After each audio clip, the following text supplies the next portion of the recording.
We have got a great final session from Kim and Henry. It's so good. I remember at was it Confex, where me and Will did a session. There was lots of patchy seats, and I looked out, and then these guys, you were before us, weren't you? And it was, I mean, literally queuing out the back with people watching. So it's an absolute cracker. So Kim and Henry, have I ever raised the bar too high?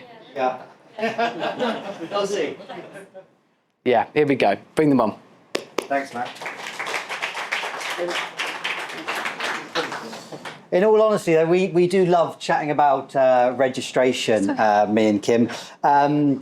Registration's a bit like the universal truth for event planners. Generally, it's a bit like, you know, early morning starts and limp buffet lasagna. It's something that we all deal with as event managers. When I told my girlfriend that, she said, "Why are you going to London tomorrow?" I said, "Oh, I'm going to go talk about registration." She yawned effectively, but I actually find it pretty glamorous, because when it goes wrong, everybody knows about it, and you are dripping with sweat and running around like a headless chicken. And when it goes right, nobody knows, or barely anybody recognises it, and you just have that sense of secretly smiling inwardly without any recognition. So me and Kim luckily get to talk about it all day long. I'm an account director at CrowdComms, so I deal with a lot of the inbound new business coming in and speaking to a lot of people in this room about lots of different ways that registration can work, because it's obviously a big topic. Thinking about often translating brilliantly what Will did earlier about our development roadmap and the functionality that our software can offer, and going, well, this is what we can do, this is what we can't do, and these are the workarounds in order to try and achieve what you do. So I've actually got the easy job in comparison what Kim and her team have to do, which is implement those workarounds. Yes, indeed. So I'm Kim, head of production at CrowdComms, and my team looks after delivering the thousands of events that we mentioned earlier. And yeah, lots of that does involve registration.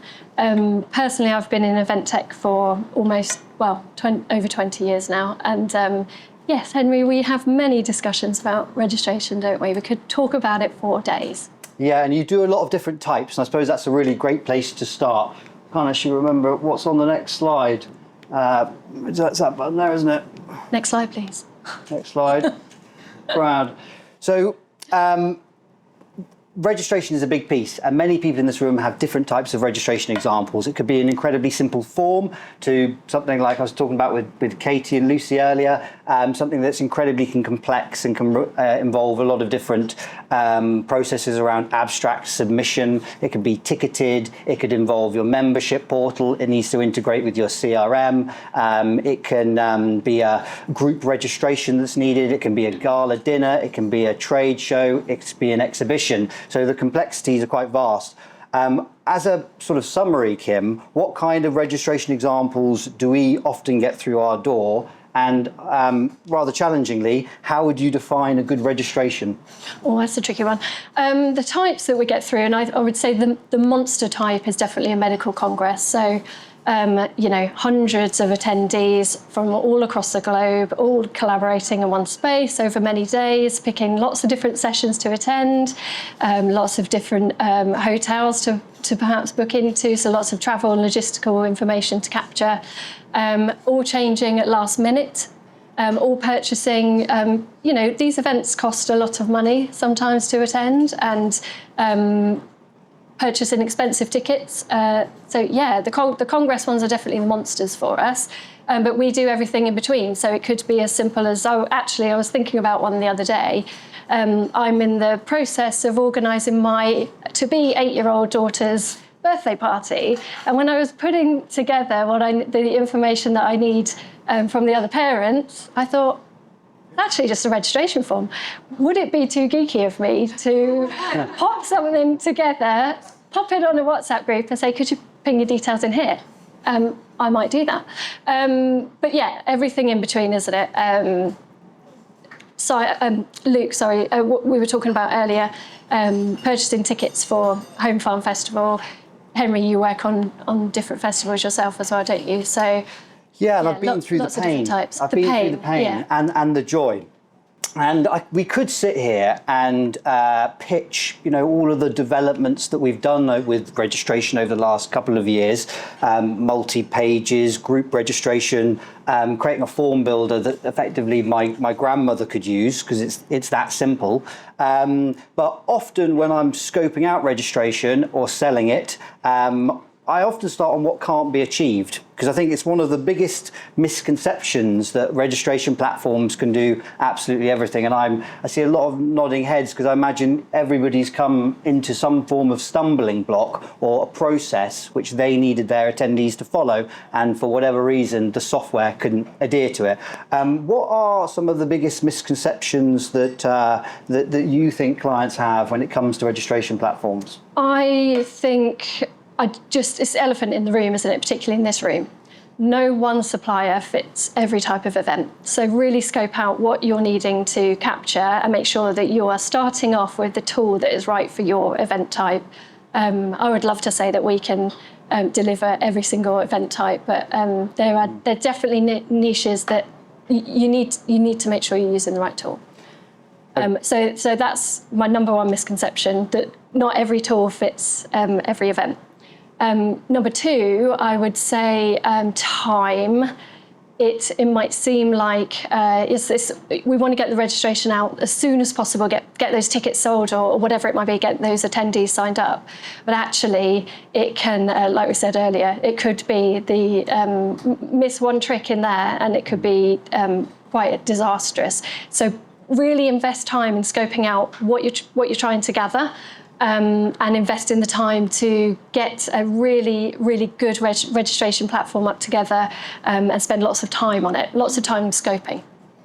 Yeah, agreed. There's one sort of silver bullet that I haven't found a brilliant software that it can do it, and it stems around gala dinners, award ceremonies. It stems around exhibitions and trade shows, and it stems around when you don't have all of the details of those registrants at the initial stage of registering, where one person is registering on behalf of multiple people, and therefore you need to effectively apply credits to that initial registration that they can then be delivered at a later time by adding in those details. And it's this key element which it applies to festivals when you're a trader and you need to apply 15 tickets at a later stage but you don't know their details. It applies to when I buy a table of 10 at a gala dinner and I need to edit and change people's dietary requirements and swap people round. That functionality, I haven't found a brilliant one in the market currently where it fits the bill. And if anyone does, please find me after this and show me it, because I've seen a couple, but either the UI is terrible or the actual functionality doesn't offer exactly what I think we need as event planners. And it's those kind of conversations that we have on a day-to-day basis, and we're thinking, certainly what I love about working at CrowdComms is like, well, we see it, how do we fit those holes, and how can Will Custard and his brilliant team go, let's make this an incredibly easy and thing to implement for us. That's one of the pleasures that I get of my jobs, and it's a pain that we come across quite a lot when we speak to people. Yeah, definitely. That's a really good point. That one comes up all the time, doesn't it? I know I've got 10 people that want to come. I don't know who they are. Even Maggie's not here, she's out of the room, but Maggie does this all the time for us. She signs us up to an event even like this one. We're not sure who in the team is going to go. We'll let her know later, and then it's keeping track of all of those different changes, and whether that might be that we send out generic QR code. You've got 1 of 10 in your group. Send them out. We scan on the door. Or do we need any more personalised information to make sure that when that attendee arrives, they've got everything they need? And it's sometimes that around that kind of functionality that people along their registration journey, they don't know they need it until they come to it. Often we find that is the case. And it's why one of the things that we try and implement as much as possible at CrowdComms is scoping out that registration. It's quite surprising how large some of these events are, and people come to us and be like, well, I don't know the flow from the initial point of contact to how that is going to go to implementing on site. You get some fantastic event organisers, I can see a couple of them in this room, who will create incredibly detailed registration scopes, but often they're not the case. So one of the things that you've implemented is that scoping registration, and why do you think that's so important, and what sort of questions do you ask? So you and I have worked together, haven't we, over the last few years to really give some tools to event planners to make sure they're thinking about all of the different questions. So have you got different user journeys? So are you looking at signing up sponsors, exhibitors and attendees all in the same site? Not all of the questions will apply to them. So we're looking at different user journeys. We're looking at other fields that do apply to the different user types. So we've put together, if you want to scan, and guys, we'll put this, those that are watching virtually, we'll put this in the chat so you've got access to this. But we've created a form that thinks about all of those different areas. Feel free to have a go, pop in, even if it's not a true scope, have a go at the form and we'll pick it up with you guys. But it really leads you into thinking about the wider picture of what you need to capture at registration. Yeah, challenge us. We love to be challenged. The account management team love to find a complex, well, they don't love it, but there's complex things sit on our table and we go, how can we work our software in order to fulfill the goals? Or how can we advise on going, don't do it like this is going to cause pain here. I think we all know that one little problem in Reg can cause hundreds, if not thousands, of new different communication points that need to be to have manual work, and that can massively increase our workload as event managers. Importantly, I think this slide was about the sort of utilising a back-end UI that's very, very easy to use and to bend. I don't really need to preach to the choir, because I think a lot of people here know our back-end and know the flow. So I'll ultimately pick a provider which has the ability to firstly have a roadmap that changes depending on what the needs are at the time, but also a UI and UX that is super easy to use. Out of interest, Kim, what was the last thing that you registered for, and what were the pains and pros of it? The last thing that I registered for, I'm going to talk about my kids again. I'm proud of my kids. Busy mum, I register my kids for sports camps for school holidays. So the last thing that I registered for was on behalf of my 11-year-old, a football camp for the upcoming half term. So yeah, registering on behalf of someone else, but me being the main booker. A good experience? Yes, it wasn't bad. Did they use CrowdComms? No, they didn't. Shame. No. Shame. I help run part of a committee in one event in the Southwest and help run a smaller sort of independent festival. One's a 5,000 person attendee event, the Green Scythe Fair in a couple of weeks. You should definitely come along. But that is a paid for event. With 5,000 people. If one thing goes wrong in that registration, the amount of noise that I have to deal with is all consuming. So I need to ensure that that flow is perfect. There is one small feature in CrowdComms that means I can't currently run it on CrowdComms. So I'm there trying to pester Will and Matt as much as possible, and Lee, and say, come on, really need this feature. And luckily what I love about it is that they listen to that and go, actually, we can adopt that. We can put that into our development roadmap in order so you can implement it. So I think it goes to show that I'm happy. The way that we talk and scope out our registrations is more about what is to deal with what you're trying to achieve. It's really what I'm trying to come from. I think it's really important to capture what you need, and I mentioned it earlier, what you need to create a really successful event, not what you think you want to capture. There's nothing worse than loading a form, looking at it and thinking, I haven't got time to go through this right now.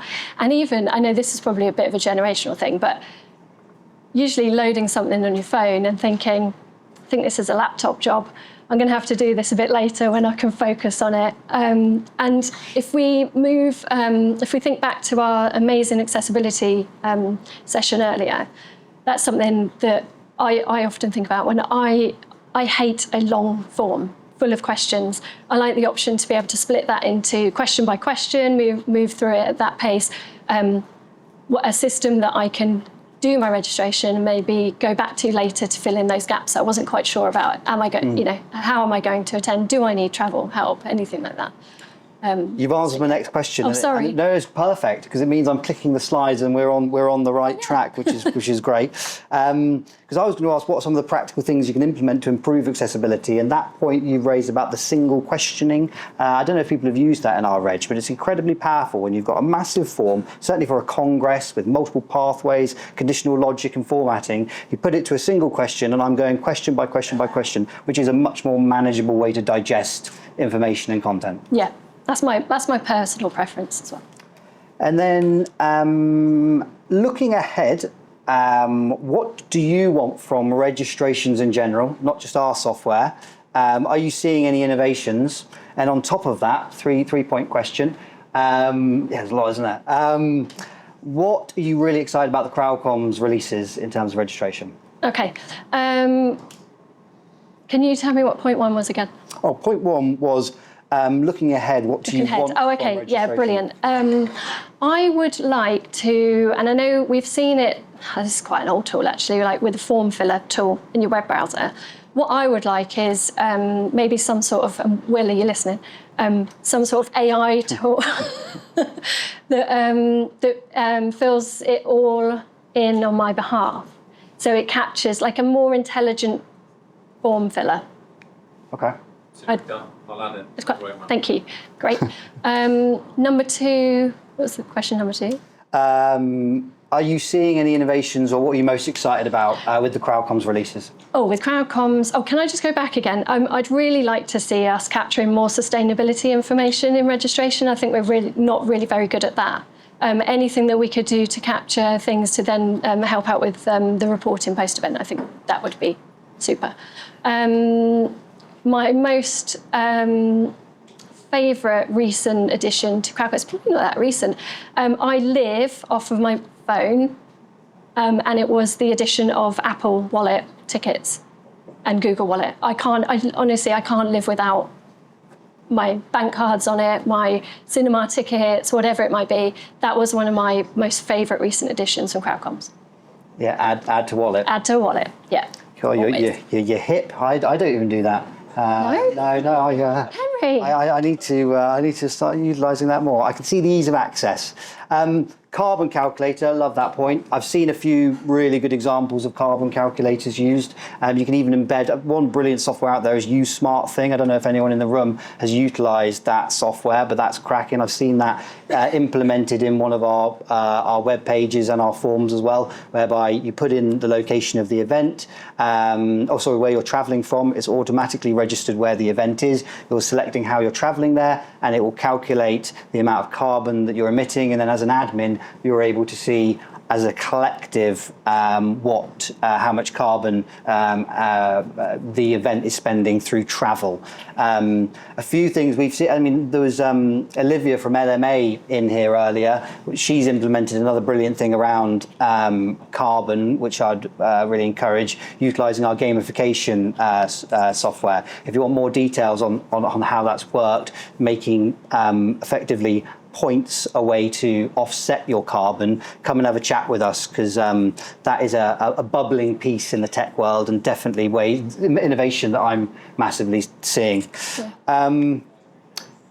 What's one piece of advice you'd give someone designing and implementing an event registration? Okay, I've got 4 pieces actually, so I've split it down into my 4 top tips for registration.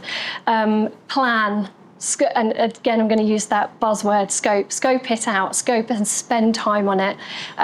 It's bigger than you can imagine, registration. And if you get it right, it's amazing. If you get something wrong, it can be disastrous. So top tip number 1 is definitely plan and scope it out. And we're happy to help you scope anything out. 2, keep it simple. Like I said, nothing worse than the longest form in history. Do what you can to use conditional formatting, logic. Not every user journey needs to be the same. And think about that user experience. There's nothing worse than having to fill out a form that you're not interested in. 3, promote. Using flexible ticket options, promo codes and early birds to drive sales. and just get the word out there, getting it up and running and use it. We use discount codes and early birds all the time, don't we? And they're so useful and successfgo. Yeah, driving sales, Yeah. absolutely. And then for plan your comms, so pre, during and post event, you go back to things that you've pulled through in registration to use post event, build a community after your event through some of the things that you take through from registration. Fab. I think that is it from the tips. Because there are so many different examples of registration, we really like to get feedback from you guys. Any questions? Because what I'd love to hear is challenges that you're finding for your reg. Maybe give a little bit of a description about the type of event that you do and the challenges that you face, and let's try and answer them. Does anybody in here have a pain they've got at the moment? Has anybody a funny story of when registration went wrong for them? Oh, yep. Hey. Don't like it.